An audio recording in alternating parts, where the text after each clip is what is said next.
같기도 하고 죄송하기도 하고 시간이 좀 많이 됐는데 제가 하고 싶은 말을 또 논평을 맡아주신 우리 김영재 선생님이 논평문 앞에 쓰셨더라고요. 그래서 같이 좀 논평문에 묻어가면서 저는 오늘 또 우리 최선생님한테 혼났어요.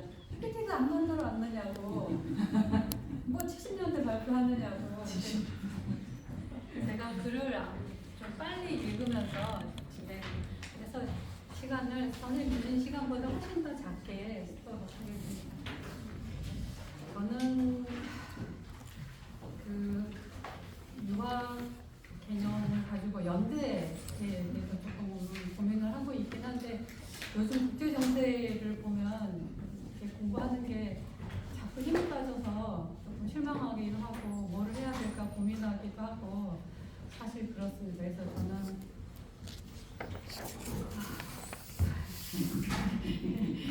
철학적인 삶을 풍파할 수 있을까를 그러기를 바라고 그런 고민을 해왔는데 이게 의미가 있을까 이런 생각을 요즘에는 하게 되면서 조금 작년 올해 좀 힘이 많이 좀 빠져있는 상황이긴 하고 어디로 가야 될지 잘 모르겠다 이런 생각을 하고 있긴 합니다. 근데 이제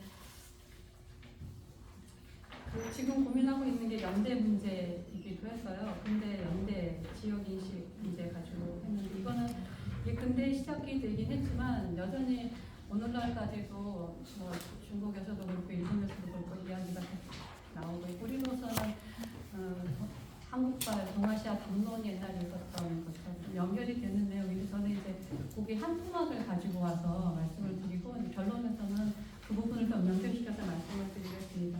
서로는 제 문제의식이 드러나 있으니까 한참 읽어보겠습니다. 근대는 문명사회적 전환기였습니다. 유학의 도덕은 왕조체제의 해체와 함께 정치 이념의 역할을 다하였고 근대적 맥락에서 재인식되어야 했습니다. 근대 인간이 누구인 자리를 묻는 과정에서 성선을 토대로 한 인간관을 비롯하여 국가와 세계라는 삶의 사전 역시 물음의 대상이 되었습니다. 근대는 항해수대 발달 때문에 5대양 6대주가 하나로 연결된 세계가 되었습니다. 중화주의 해체와 유럽주의의 부상 및 지역 헤게모니를 장악한 동양주의 확산은 근대 동아시아의 지역인식에 지대한 영향을 미쳤습니다.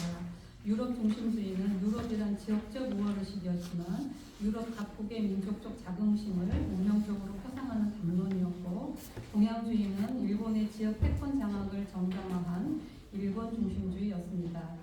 이러한 지역인식의 재편은 국가체제와 불가분의 관계에 있었습니다. 우리가 근대체제를 네이션체제라고 하는 것에서도 알 수 있습니다. 여전히 우리가 국경을 넘으려면 패스워드가 있어야 되지 않습니까? 근대 역사의 파고 속에서 한국은 자국인식과 그러니까 네이션 체제로서의 자국인식이 필요했고 함께 이제 그 동양 그리고 지구적 세계에 대한 이해를 넓혀갔지만 식민지로 전락하면서 지역인식은 복잡한 양상을 띄었습니다. 근데 한국은 제국주의 침략이 첨예화되는 과정에서 망국을 경험했기 때문에 근대가 국가체제로 작동한다는 것은 분명히 인식하였습니다. 하지만 민족과 국가 그리고 세계가 어떤 방식으로 연대하는지에 대해서는 다양한 시각이 존재했습니다. 한국은 기술 문명 수용을 급성으로 용인하면서 유럽 중심주의를 세계 인식의 중심에 놓았고 동시에 중화주의 해체와 동양주의 부상에 부침하였습니다. 제국주의의 파고 넘어서기와 독립국가 건설이라는 과제와 함께 지역 공동체 모색이란 양가적 과제에 직면하는 것입니다. 유인석, 박인식 그리고 신채호는 거의 동시대를 산 유학자였고 이러한 근대 격변을 고스란히 경험하였습니다. 또 다시 유학적인 맥락에서 이 근대가 무엇인가라고 하는 질문도 던졌던 사상가입니다. 근데 한국 유학과 연대에 관한 인식은 큰 차이가 있었습니다. 본 논문은 이들의 근대적 대응 양상 및 유학 사상을 토대로 한 지역 공동체 인식을 비교 분석하고자 합니다.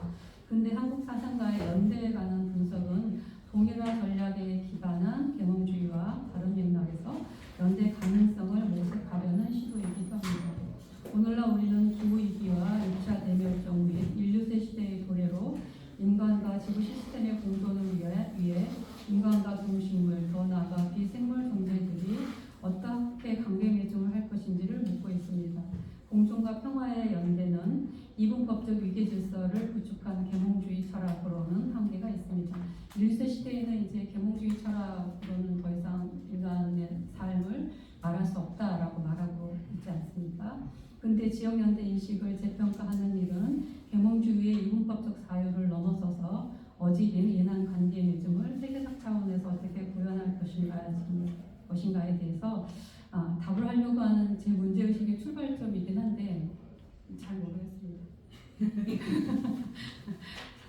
그다음에 이제 제가 유인석, 박은식, 신채호 이렇게 세 근대 사상가를 비교 분석한 거는 유인석은 여러분도 아시다시피 이제 화서 이학로의 제자여서요. 명덕 주리론을 주장했던 그 유정석 석파의 대표적인 인물이었고 또 망국이 되고 난 이후에는 이제 독립운동을 하러 가신 분이기도 하고 또 제가 지금 다루려고 하는 그 문답 내용 1913년 저술이거든요. 그러니까 망국 이후에 저술이 있던 분이고요. 그다음에 박은식 같은 경우에는 그 유정석사론, 그러니까 성리학적인 세계를 가지고는 근대적 세계를 제대로 이해할 수 없다, 인식할 수 없다라고 하는 문제의식에서 출발해서 양명학으로 사상적인 전환을 했던 사상가입니다. 그다음에 신채호 같은 경우에는 그 많은 연구에서 신채호를 단순히 반유학자다 이렇게 평가를 하지만 그렇게 보면 신채호 전집의 반이 설명이 되지 않는 부분들이 있습니다. 왜냐하면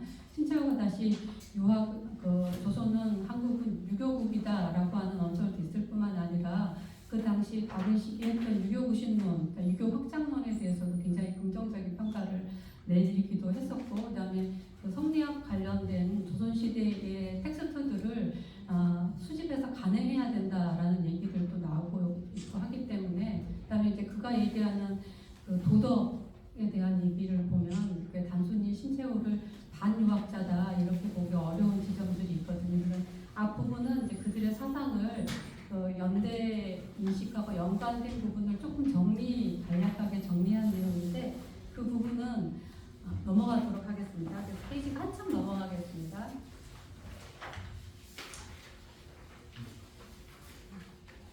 여기 보면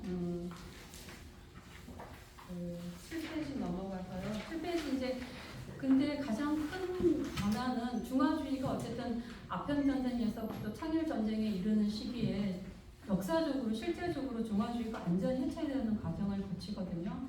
이제 그러고 나서 우리에게 다가온 것은 그 유럽 중심주의라고 하는 시빌라이제이션이라고 하는 새로운 세계를 보게 되고 그 일본에 처음으로 유학을 갔던 학생들이 만들어놨던 첫 잡지가 저희가 1906년에 나온 게 태극학보라는 게 있습니다. 거기에 보면 그 일본을 통해서 받아들여지게 된 근대적인 학문 체제를 열심히 공부해서 그거를 전국에 이렇게 소개하는 주 내용이고요. 비슷한 내용이 1906년도에 조선에서 나왔던 게 조선 한반도라고 하는 잡지가 나오는데 내용이 비슷합니다. 그다음에 가보기업이 일어나면서 과거제, 신분제가 다 폐지가 되지 않습니까? 그러고 나서 과거제를 안 본다는 얘기는 뭐냐면 그 학교에서 병사자식을 안 가르친다는 얘기가 돼요. 그래서 이 근대 신학문을 가르쳐야 되는데 교과서가 없어서 그 당시 태극학보에 그 나왔던 내용들이 일본의 유학생들이 공부했던 내용들을 바로 가지고 와서 이제 그 태극학보의 잡지의 내용들이 교과서에 그러니까 근대 학문 지식 체계를 전달하는 역할하는 과정들을 거쳐가면서 그 일본에 있던 일본의 동양주의는 사실은 영국의 그 명치유신을 하면서 복택육이 후자 유기체가 내세웠던 게 일본이 아시아의 영국이 되자라고 얘기했던 그 언어적인 표현에서도 알 수 있듯이 그 유럽 중심주의를 고스란히 재생산했던 게 사실은 동양주의였었는데 그런 유럽 중심주의와 동양주의라고 하는 중충적인 타자 중심주의의 사회 구조가 일본 유학생들에게 고스란히 전이가 되고 그게 또 하나의 교과서 역할로서 한국에 전달이 되는 과정을 거치면서 우리가 이제 이런 문제들에 대해서 유럽 중심주의나 동양주의에 대해서 어떻게 인식해야 되는가라는 문제가 또 그 당시에 사회 다윈주의를 받아들이게 되면서 이런 세계인식과 연결이 되면서 복잡한 양상들을 띠는 과정들을 이제 거치게 됐고 그러면서 다시 네이션 체제 안에서 어떻게 적응할 것인가라는 문제가 있긴 한데 그 이런 동양주의적인 사회 구조가 독립신문이나 항성신문이나 이런 신문에 굉장히 긍정적으로 많이 논의가 되고 있어요. 그래서 어쨌든 그런 맥락 맥락들이 있었는데 이 우주문답이라는 유인석의 책은 1913년도에 나온 책인데 대일통 사상을 내세우는 이야기입니다. 그 페이지를 좀 읽어보면요. 9페이지서부터 제가 읽으면 좀 본문은 좀 생략하면서 읽으면 시간이 그렇게 다 갔는데 그래 한번 해야죠. 어떡하지? 9페이지 처음에 좀 읽어보겠습니다. 새롭게 구획된 삶의 범주인 국가, 네이션 체제라는 것이죠. 그다음에 이제 아시아 혹은 동양, 동양이라는 말은 원래 어떤 의미냐면 비서양이라는 의미였거든요. 그러니까 오리엔트의 번역어 있긴 했지만 오리엔트는 지금 어디냐 메소포타미아 문명이 있는데, 그러니까 그 오리엔트는 해가 뜨는 지역이었고 지중해 중심으로 유럽은 해가 지는 곳이었는데 우리가 그 개념을 일본이 번역하는 과정에서는 오리엔트를 비서양으로서의 동양이고 그 동양의 중심 맹주로서 일본을 자리매김하면서 이제 동양주의라는 말이 가지고 오게 되고, 그 동양이라는 개념은 일본이 조선을 통하여 만주 지역까지 이미 가면은 이거는 대륙을 중심으로 했을 때는 이게 동양이 되는 것이고, 그게 나중에는 이제 아시아, 동남아시아 쪽으로 가잖아요. 그럼 이게 남양 개념이 같이 들어와요. 그래서 대동아 공영권에서는 동양 개념과 남양 개념이 같이 들어오거든요. 근데 어쨌든 우리가 크게 얘기하면 대동아 공영권으로 가는 그 일련의 과정에 하나 이즘으로 말하자라고 한다면 이게 이제 동양주의로 해석이 될 수 있습니다. 그래서 그런 의미, 서양이 아닌 것으로서의 동양이라는 개념이 들어오게 되고, 그다음에 서양이라는, 그러니까 근대적인 의미의 지리의식이 자리되게 되면서 지리를, 그러니까 그 이전에는 중화주의죠. 천하와 이적이라 천원지방이라고 하는 세계관을 가지고 있었지만, 지리인식을 가지고 있었지만, 이제는 정말 5대양 6대조라고 하는 새로운 지구적 세계에 저희가 편입이 되게 되고, 또 하나는 이제 갑오개혁을 통하여 유학적인 체계가 신분제도와 그 과거제도가 해체가 되면서 유학책을 이제 더 이상 읽을 필요가 없어졌어요. 이제 성인이 되는 것이 교육의 목표가 아니게 돼서 전체적으로는 유학을 어떻게 근데 자리매김할 것인가라는 문제가 이제 대두가 되게 됐고, 네이션 체제로 들어왔을 때 그 이전에 있었던 중화주의적인 지역인식 아니면 세계에 대한 인식을 우리가 어떻게 해야 될 것인가라는 문제가 이제 또 대두가 되는 과정을 거치게 되는데, 그런 맥락에서 그 유인석이 쓴 우주문답이라는 책은 한 단락만 읽어보겠습니다. 유인석의 천지와 복음을 일컫는 우주에 관한 문답을 통해 동서양의 문명을 비교 고찰함으로써 화이론에 입각하여 중국 중심의 전통적 제1통을 구축하고 이를 서양을 포함한 전 세계로 확산한 내용을 담고 있는 게 우주문답입니다. 척사로는 서양과 일본을 도덕 문명의 관점에서 공수와 같은 이적이라고 배척한 것이지만, 중국 중심의 제1통 사상은 한국과 일본은 물론 서양까지 포괄한 유학적 이상사회 건설을 목표로 삼았습니다.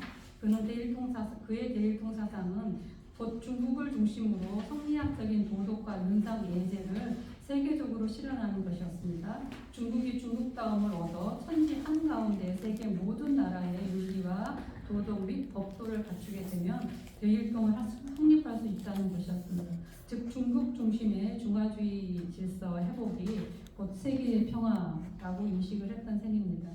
유인석은 성리학을 정치 이념으로 삼아 왕조 체제와 정전제를 근간으로 한 사회 체계와 내교 문화를 유지하고 더 나아가 중국 중심의 제1통 세계를 건설해야 한다고 보았습니다. 반면 이제 서양 문명에 대해서는 굉장히 부정적으로 평가를 하게 되고, 산업공상에 이제 군인을 넣는다든지, 그래서 이미 지구가 땅이 둥글다라고 하는 인식은 어쩔 수 없게 되니까 이걸 어떻게 인식하냐면 달걀 노른자가 중국이고 나머지가 세계인 것처럼 인식하는 것처럼. 그래서 이 내용이 이제 그 우주문답에 나와 있는 내용은 이렇게 그런 내용들입니다. 박은식의 대동사상, 박은식은 양명학의 양지 개념, 치양지가 된 한국 근대 교체를 참나, 즉 진화라는 개념을 가지고 오는데요.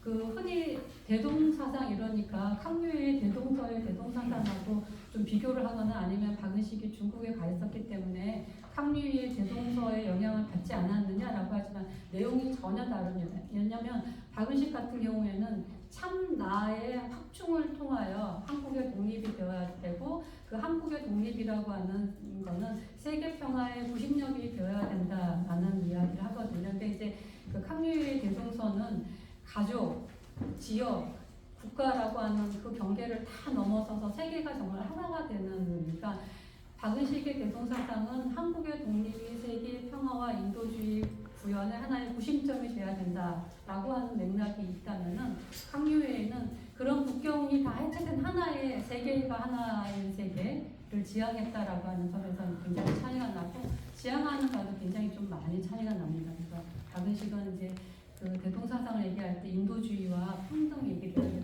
한다는 것이죠. 그다음에 조금 우리가 좀 주목해서 볼 부분은 저는 이제 신채호가 1923년에 쓴 조선혁명선언을 요즘 꼼꼼하게 다시 읽고 있는데요.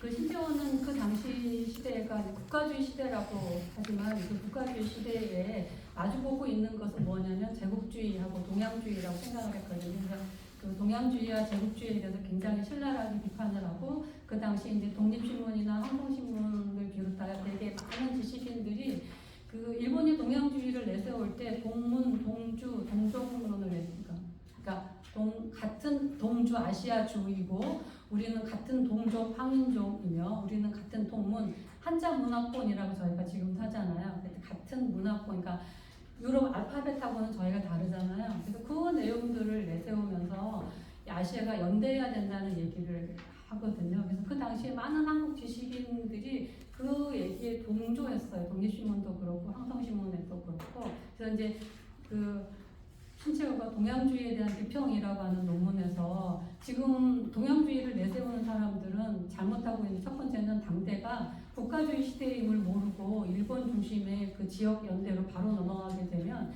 결국 우리가 없는 이야기가 된다는 얘기를 하고 두 번째는 오미자, 그러니까 유럽 것이면 무조건 물 건너온 것이면 모든 것이 좋은 것이라는 것이죠. 그래서 유럽인들이 하는 이야기면 물 건너 태평양을 건너온 것이기만 하면 모두 다 옳다고 생각하는 자들이 이런 논의에 동조한다라고 해서 이제 그 동양주의에 대한 비판에서 그 아라고 하는 고유한 조선의 주체인 아를 망각해버리고 타자화되는 것, 노예화되는 것이 그것이 제국주의에 동조하거나 동양주의에 동조하는 것이다라는 얘기를 하는 그 내용들을 굉장히 비판을 합니다. 그래서 이제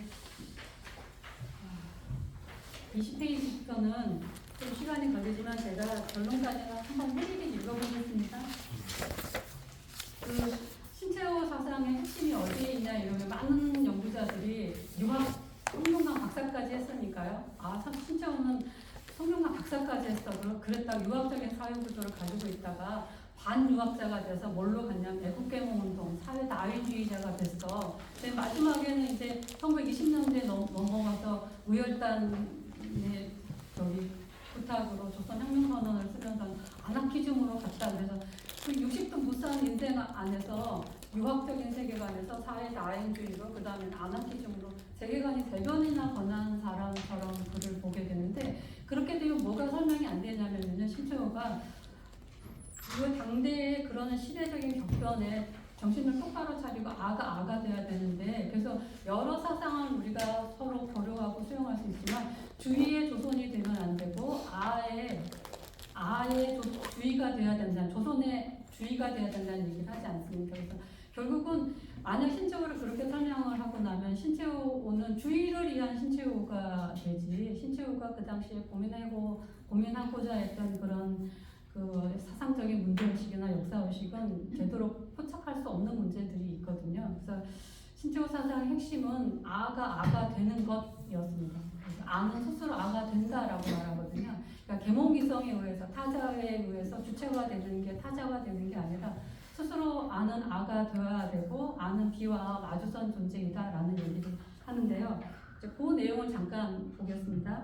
20페이지인데요. 그가 비하로 환원할 수 없는 아의 주체적 정체성을 강조했지만 아의 생존과 독립을 위한 저항과 투쟁이 생창적 제국주의로 비교되진 않았습니다. 우리가 신채호를 단순히 저항적 민족주의자다라고 하면은 사회 다윈주의로 가면 어떻게 되냐면 우리가 일본보다 더 세져서 우리가 미국이나 영국보다 더 세져서 우리가 그런 제국을 또 건설해야 되는 것처럼 갈 수 있지 않습니까? 근데 그렇게 가지 않았다는 것입니다.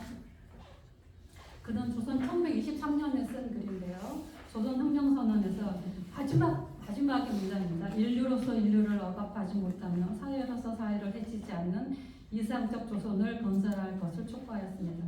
그러니까 만약에 아나키즘을 우리가 무정부주의로 번역을 하게 되면 정부가 없는 상태로 가야 되지 않습니까? 그러면 독립도 뭐하러 하겠어요? 정부가 있어야 독립된 국가가 되는데요. 조선을 건설할 필요도 없지요. 그렇지만 신조어가 뭐라고 얘기를 하냐면 파괴가 파괴로 끝나서는 안 되고 파괴적 건설이라는 말을 하거든요. 근데 그 건설의 내용이 이상적인 조선을 건설하는 것이고 그 이상적인 조선의 전제 조건은 뭐였냐면 인류로서 인류를 억압하지 못하는 사회로서 사회를 해치지 않는 그런 조선을 건설하는 것이 신치호 사상의 20년대 핵심 목표였다는 것입니다. 보편 타자의 동일화 전략이나 우리가 계몽이성을 타자를 계몽의 대상으로만 보잖아요. 나랑 똑같은 이성적인 주체가 돼야 된다라고 하잖아요. 그걸 이제 사람들은 동일화 전략이라고 합니다. 동일화 전략이나 제국주의 침략은 파괴란 수단으로서 투쟁하지만 파괴가 그 제국주의 그런 침략에 대해서는 그런 근대적인 폭력에 대해서는 폭력은 파괴에 1차적으로 파괴의 대상이 되기 때문에 파괴해야 된다라고 분명히 신조어가 얘기를 합니다. 하지만 파괴가 또 다른 폭력을 낳는 악순환으로 이어져서는 안 됩니다. 신채호는 투쟁은 평화와 살만한 세상을 만드는 파괴적 건설일 때라야 가치가 있다고 분명히 밝혔습니다. 아는 비와 어떻게 연대할 것인가? 신채호는 동방의 무상대 중에 연대를 주창하였습니다. 연대를 위해서는 아가 비어와 비록 정치적, 사회적 배경과 이치가 각기 다르더라도 공동의 대의에 입각한 기초한 그런 보편성을 공유해야 한다고 보았습니다. 어와 비하는 다름이 없을 수 없지만 아는 비하로 환원되지 않으며 비하는 아로 환원되지 않는 역사적인 정체성을 갖기 때문에 동일화 전략, 일본어로 치면 내선일치하면 안 된다는 것입니다. 그 차이를 존중하면서 공존과 대의를 위하여 연대를 할 수 있는 지점들을 만드는 것이 중요하다고 생각하였습니다. 이게 신치호 사상의 저는 핵심이 아닌가 이렇게 보고 있습니다. 결론을 제가 얼른 읽겠습니다. 근대 이후의 삶은 국경을 벗어나기 어렵지만 그곳에 갇혀서는 공존을 도모하기 어려운 건 역시 사실입니다. 우리가 역사적으로 경험해봤다면 중화주의와 유럽 중심주의 및 동양주의는 지역 공동체를 지향했지만 실상은 중국과 유럽 및 일본 중심주의에 지나지 않았습니다. 특히 근대 동양주의는 중화주의를 배치한 지역 공동체 단론이었습니다. 동주, 동문론을 이론적 토대였던 동양주의는 동문론을 내세워 유학적 외피를 입었지만 우리 같은 한자 문화권이라고 하지 않습니까? 그것이 인을 실현하는 것이 아니라 폭력적인 제국주의 침략을 정당화하는 이념이었다는 차원에서는 저는 반유학적이었다고 평가합니다. 유학의 핵심 개념이 이는 인륜적 도덕성에 기반하여 애인을 실천하는 것입니다. 나의 도덕성을 확충해 나아가 이르게 되는 지어지선의 경지는 무생명이 도덕적 생명성에 기반하여 모두 각특기소하는 삶이지 않을 수 없습니다.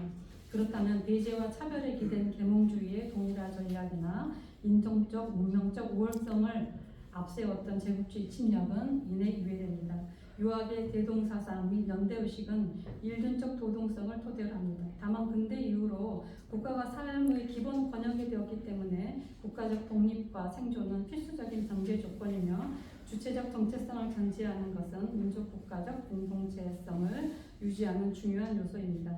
삶의 맥락을 제시하지 않으면 현실과 동떨어진 공허한 이념에 그칠 수 있습니다.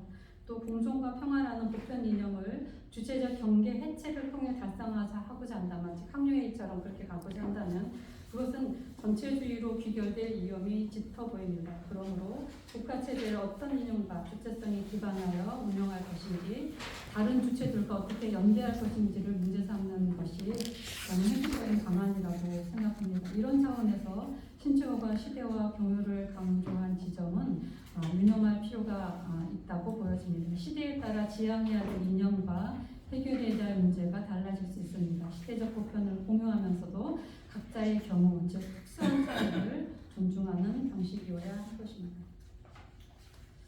네, 저 문제의식은 이런데요. 지금 국제정세를 보면 전혀 그렇게 돌아가지 않아서 유학이 이 시대의 철학으로 뭘 할 수 있을까에 대해서는 제가 자꾸 머뭇거리게 되어서요. 공부를 잘 못하고 있습니다.